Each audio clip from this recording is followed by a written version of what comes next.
All right, this is video number, we'll call it 3. Um, and although technically it's number 4, but we'll call it video number 3. And we're going to take a break from some of the geekness, and instead we'll just walk around so you can actually see what's going on. Uh, as I mentioned earlier, this is the sandbox. So the sandbox is a playground for developers to be able to interact with new features they've plugged in. It is not representative of the latest art, and it's not even a representative of the game. It's sort of a vague, representation of the game. All right, so right now, the character moves around the screen with the keyboard. You can probably hear me clicking. I have a very clicky keyboard. For now, cursor movement or clicking does not tell the player where to go. That actually happens outside the sandbox, but for the moment, it's disabled in the sandbox. So you just have to trust me on that. You can click to interact. Yay! And then, I can open and close. This is a dumbwaiter. We're in the kitchen. When I click on the dumbwaiter, it takes me to this other room, and I can walk around and all this stuff.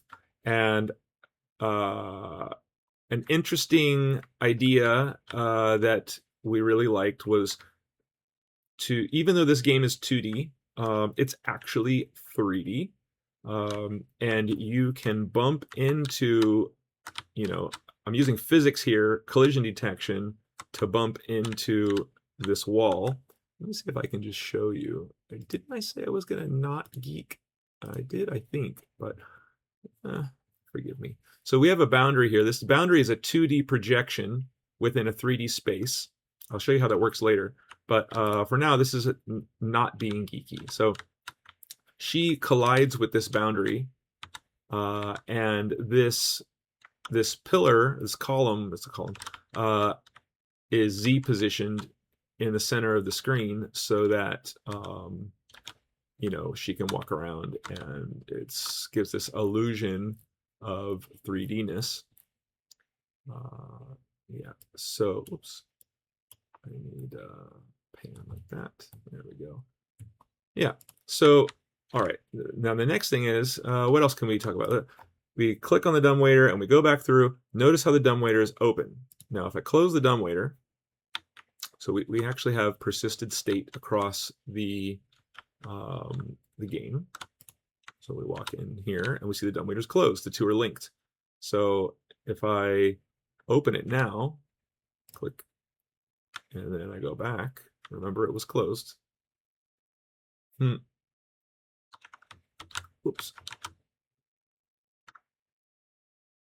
So the state is linked. Right now it's open. So, and this is because we actually have a memory model of the game, and that lives outside of the UI representation, which is the scene. So opening and closing the dumbwaiter, the scene state actually responds to, is the dumbwaiter open? And if the dumbwaiter is open, then it's open both upstairs and downstairs, which is kind of cool. So that's true for everything in the game. So the state is the worldwide, though there is room-wide state as well. Not everything in the game has been, or in the sandbox anyway, has been linked to being a worldwide state. For example, I think if I open this door and I leave, and oh, okay, I was wrong. All right, so let's try this one. If I open this door and then I leave and I come back, the door won't remain.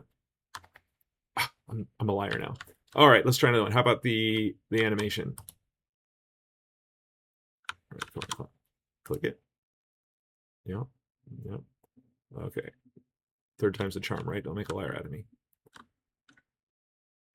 Okay, see the drawer reset. So not everything is connected to this, world persisted state. But that's because of, this isn't the game, this is the sandbox. That's because there wasn't a need to link it here. So it's not because it's a bug. Please take my word for it. All right, so what else do we have? So in the game, we have an inventory and interaction system. So for example, you'll see down here, there's some logging going on. Let me clear that. And we can see that when I click on this, I don't know, the tray, for example, it has handlers. We begin tray with, this is a dummy object. So touched inventory item tray with hand, right? So when that tray and hand combination occurs, there is an item interaction mapping that tells the system what to do. So it actually consumes the tray from the scene. So this tray, if the controller was set up, which it's not, it would have a number of instances in the scene. And so consuming one reduces the number of instances by 1. When that count goes to 0, the actual the item itself would then disappear, like they were all taken, because it went into your inventory. So at the moment, none of that's happening here in the sandbox. So there's just an unlimited number of them. So as we click them, they appear and they stay in the scene. But all right, so the next thing we can do is we can select items. I wish there was like a little selector box to show you that it was selected, but you can see it's selected teacup, and I can deselect the teacup. So with my hand, when there's nothing selected, my hand is the default. I can use my hand to interact with the faucet. And if I instead select the cup, which I can also drag the cup, but if I select the cup and I use it on the faucet, you can see a begin interaction faucet off with teacup, and that didn't result in any actions. If I deselect the teacup and instead I use the kettle, I can now use the kettle on the faucet, but because the faucet is off, nothing happens. Okay, deselect, let's turn on the faucet. And this is because of the interaction mapping, and I'll explain why that's important in a moment. But now that the faucet is on, which I used my hands to do, I can use the kettle, I can select the kettle, and I can click on the, let me clear this so you can read what happens here. When I have the kettle selected, when I click on the faucet, we began an interaction between faucet on and kettle, which consumed from our inventory the kettle, and then produced in our inventory, it doesn't say that, but in our inventory, kettle with cold water. Now, I know it looks exactly like the kettle without water, and that's because we are currently artistically challenged in this department, forgive me, but this is now a kettle with water as opposed to just being an empty kettle. All right, and then I can turn the water back off because I use my hand. So why is all this important? Well, the way the system works is the game is reactive to the events, and the events are basically driven by the user and whatever they choose to do. And this is how common point-click adventure games work, which is what we're building. This is a point-click adventure game.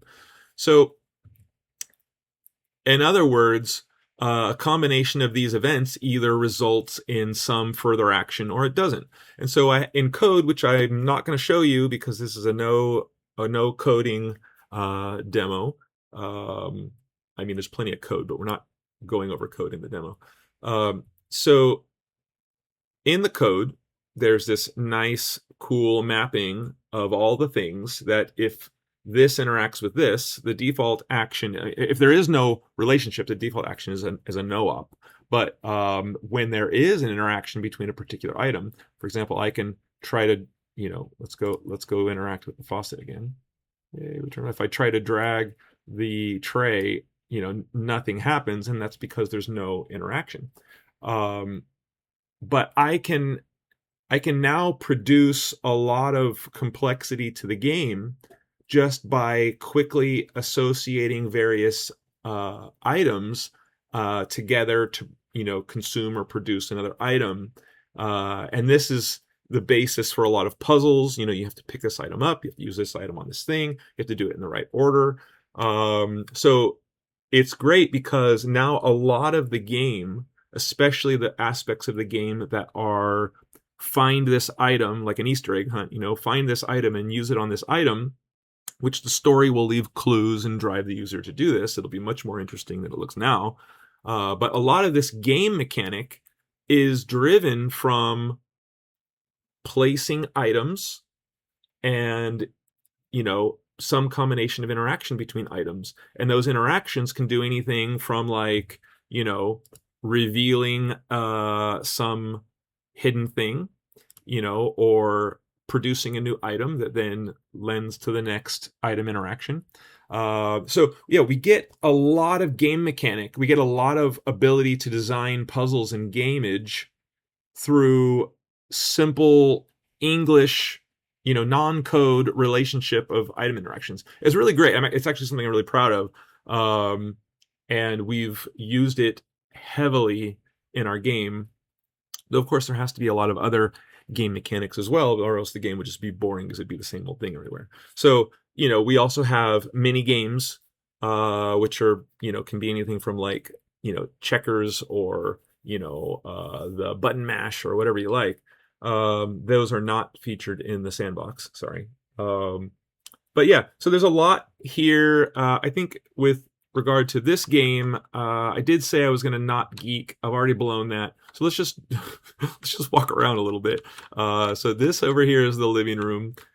We have a nutcracker here, and yay, it's cute. It's placeholder artwork. Maybe something else I can talk about is the camera. You can see here that we can zoom in if you like, and this kind of shows you the window, the viewport, and the character moves within the window. Something, having come from Unreal Engine, there was something about Unreal Engine that I really liked, and that was the kind of pre-made spring-loaded camera follower concept, and Unity didn't have a good version of that I liked, so I built my own, and this is now my version of it. For example, if I grab, am I being geeky again? Oh, forgive me. If I grab the player and I move her, the camera sort of elastically, snaps back to her in real time. And then, of course, if I run into a barrier, like so, the viewport knows the barrier of the room, and so when it runs into the barrier, it stops, but the player can still move within the bounds. So we can go to the bottom, we can go to the top, yeah, and then we can zoom in, make it tighter, make it bigger. So another thing you might notice is this little thing on the bottom here. We're not actually controlling the player itself. We're controlling a little cursor. So if you recall from an earlier video, the scaffolding of this game is all just dummy objects that then get backfilled with assets, when we reload the scene. We did this for fast iterative purposes. So the player is no exception. So you'll see there's this cursor here. When I move, we actually move the cursor. I'm moving this little green pill, and the girl, which I call an animatron, it's really a puppet that reacts. So the puppet is like, hey, I'm too far. It's kind of like the camera spring thing I showed you a moment ago.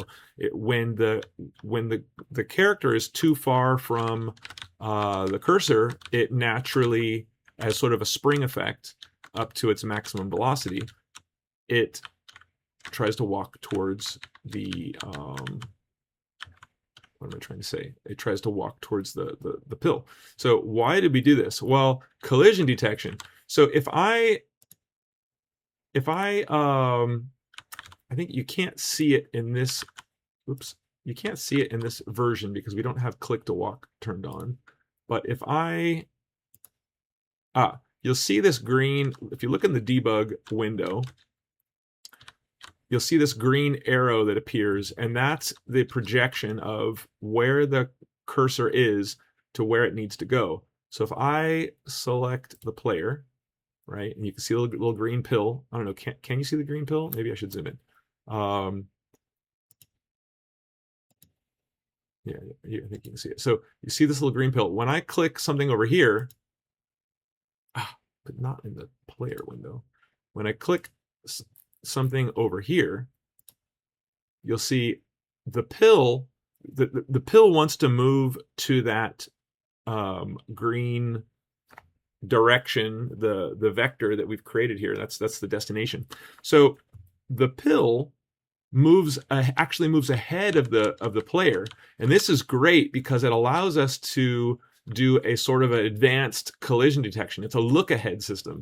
So the before the artwork gets to the collision, the pill does, and so it can react softly. So you can see, look at this, look at how that jaggediness of the pill trying to like, I'm giving it thrust, right? I'm with my arrow keys, I'm giving it thrust. It's trying to move in up, but it's running into a boundary which I've created around this chair. So it's giving this oscillating, effect as the physics is challenging itself. It's trying to move past this boundary.